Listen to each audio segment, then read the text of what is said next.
Matt Howe says you can bring a date or come in straight out of the field with mud on your boots.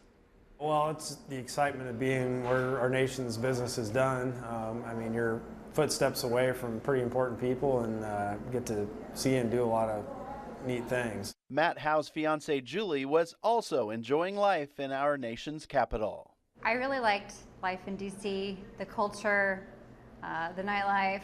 It was exciting. Matt got married to Julie in 2002 and had a child a couple of years later.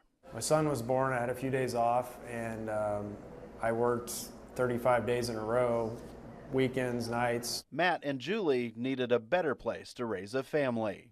Matt called me at work one day and said, I found this home in Goner. Where's Goner? Goner, as it turns out, is 11 miles west of Seward and not far from where Julie grew up. Goner needs a place for the community to get together. And that place is Shay Bubba Cafe. Shay Bubba Cafe, kind of classy, mostly Bubba. We want you to feel comfortable in your boots or your suits.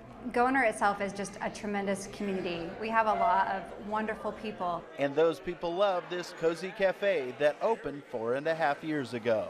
We love it, and it's so good. I think it's awesome. It's a great place. We can bring the whole family, and the food is wonderful.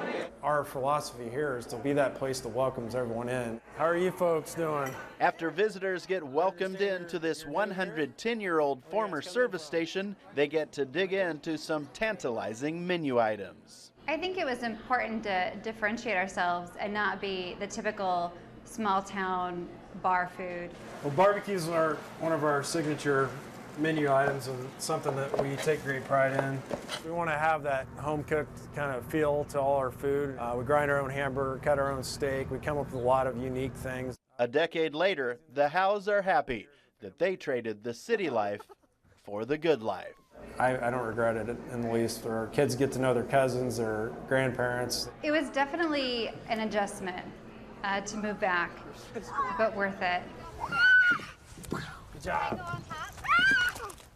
I just love to see people realizing how great it is to live the good life in Nebraska. Doctors said that Hannah Goodban would never walk or talk or go to a normal school. Fortunately, Hannah never stopped believing in herself. Nebraska. When we first got to know Hannah this past April, she had beaten the odds and made her way onto the Waverly High School speech team. It was a great way to end her junior year. Let's go Vikings! This past weekend, Hannah found a great way to start her senior year. It took place at halftime of the homecoming football game. Hannah Goodban is the daughter of Ron and Becky Goodban and the late Laura Miller. It was a moment very few of those in attendance will ever forget. The 2012 Waverly High School homecoming king and queen are Hannah Goodban and Kevin Bennett. For Hannah, it was an important milestone in her life. How does it feel? Really good. I feel like I inspired everyone. It's like a dream come true. Love was in the air. Teachers got emotional as family members celebrated their newly crowned homecoming queen. Hannah's parents say their daughter's new crown speaks volumes about the kindness of the entire town of Waverly, and most notably, Hannah's classmates who have been beside her since kindergarten. Yeah, congratulations. Thank you. Lindsay Erickson speaks for the class of 2013. And we have like a saying that we want to leave a legacy. And I think that like this is a really great thing that we're going to leave behind and put our mark on the school. And also put a mark on Hannah's life that she can look back on and really like say that that was a great part of high school for her. I got chills right when her name came out of the loudspeakers. Jesse McGuire just knew it was going to be a landslide victory for Hannah. This was a process. Like we all thought about this earlier. Like we needed her to be homecoming queen because we wanted her to represent us as a whole, as the class of 2013. So that's just like, she's just an inspiration to all of us. That story still gives me chills. Okay, from Waverly, let's head to Gibbon, where a number of unlikely movie stars are just sitting on the floor waiting for their big break into showbiz. You may not have realized it, but you've probably seen them in movies like The Matrix, The Son of the Mask, and Superman. If you've seen a fire hydrant in a movie made by 20th Century Fox or Paramount Pictures, there's a good chance it was made right here in Gibbon, Nebraska. Movie producers love these fire hydrants because they are very realistic and they weigh considerably less than real fire hydrants. All our 3D pieces are made out of polyurethane. Kyle Volan is a master creator and sculptor. If you're watching a movie, pretty much any movie nowadays, if you pick out a fire hydrant, there's a really good chance that that fire hydrant was made here in Nebraska. Because you know, nothing in the movie is real anymore, and the real ones aren't always where they want them.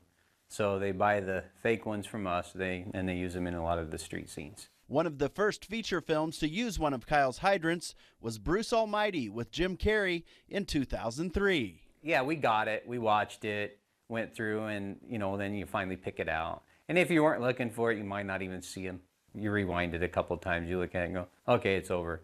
Now I don't need to watch the rest of the movie. The fire hydrants were just the start. This deer was done for a city down in Texas. About a third of the Icon Polly Pie now involves public art projects. At the end of the project, the money is going to charities. From 10-foot-tall guitars on display at the Rock and Roll Hall of Fame in Cleveland, they bought 70 of the guitars from us, to a truckload of birds for a city down south. Right now they're making a pelican for Slidell, Louisiana. Kyle has been married to Danielle for 17 years. There you go.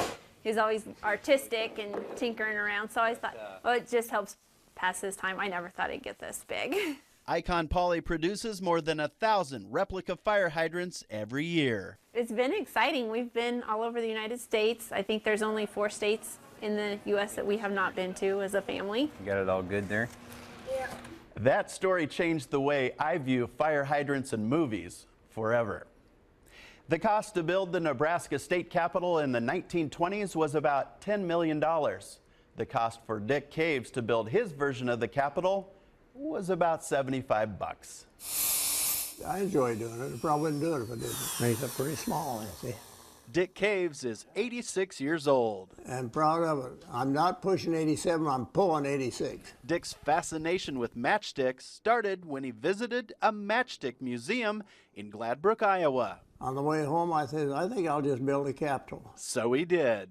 Dick says it took 25,000 matchsticks and 2 years to create this incredible replica of the state capitol. And the bonus is, he even made it with a perfectly scaled down sewer. I look back and I say, I can't understand how they even could construct it when they did with the equipment they had to do it with. How did they get stuff up there? Dick did his homework and analyzed Capitol building blueprints. Yeah, I took, I don't know how many pictures of it, 50 or so, and even was accosted by the security department over there one time. He said, what are you doing?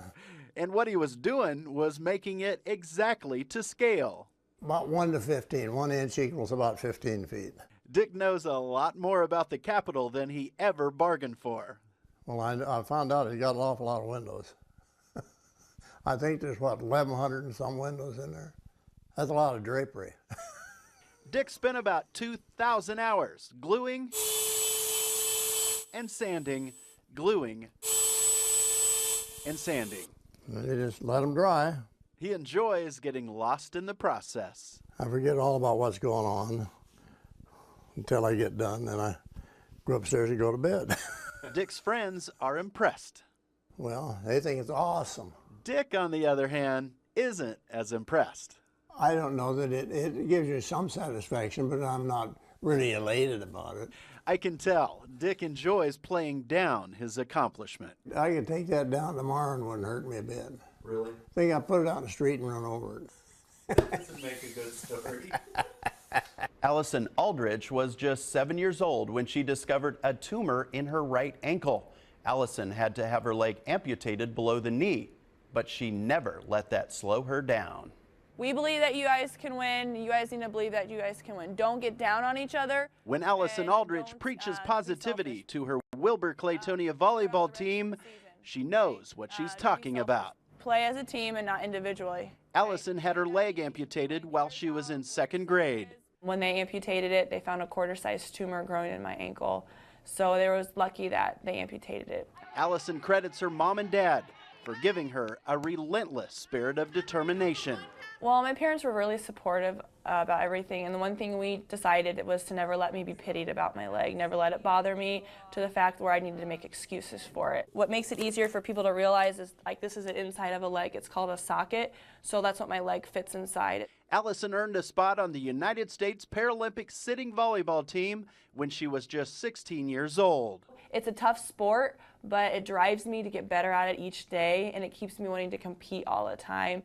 Alison helped her team bring home bronze in Athens in '04, silver in Beijing in 2008, and recently she and her fellow Americans captured silver in London. It's been an amazing journey. I remember my first camp thinking, I am doing this, kind of figuring out that this is the first time in my sports life that I've been judged on my ability and not my disability, because everybody on my team is disabled. Alison's positive attitude allowed her to compete on the golf team at Nebraska Wesleyan. I was always taught to turn the negative situation into a positive, which I have done throughout my life as well as taught my students. She's really inspiring to all of us. She's pushed her way through life with all the accomplishments she's had and all the struggles she's had with her leg. And she's pushed me to know that you can do anything to make anything possible.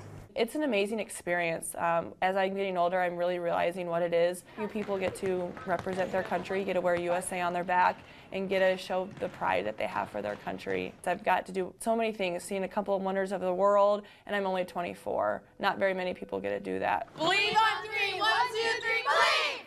Believe is a very fitting word to associate with Schuyler's own Alison Aldridge.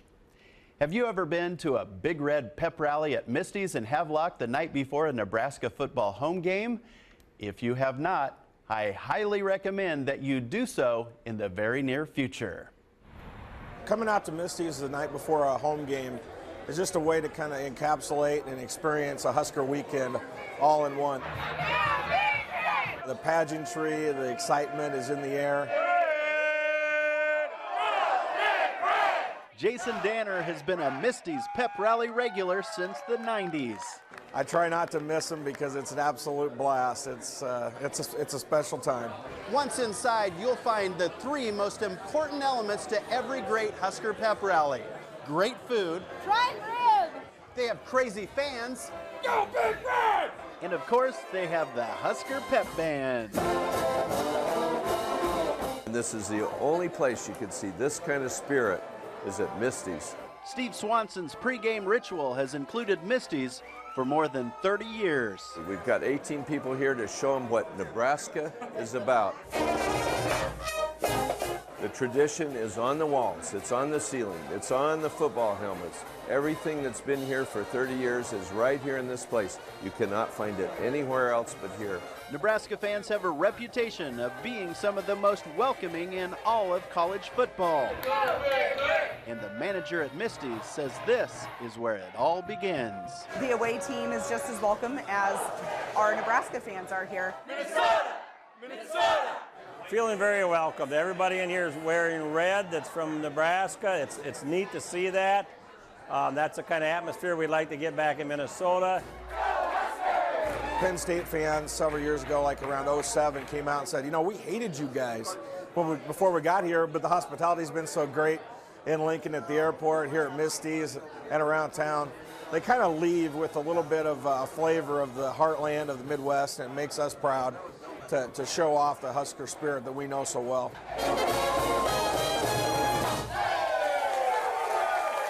Go Big Red. That ought to get you ready for some football.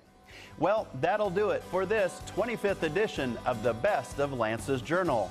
I'm Lance Schwartz. Thanks for joining us. So long, everybody.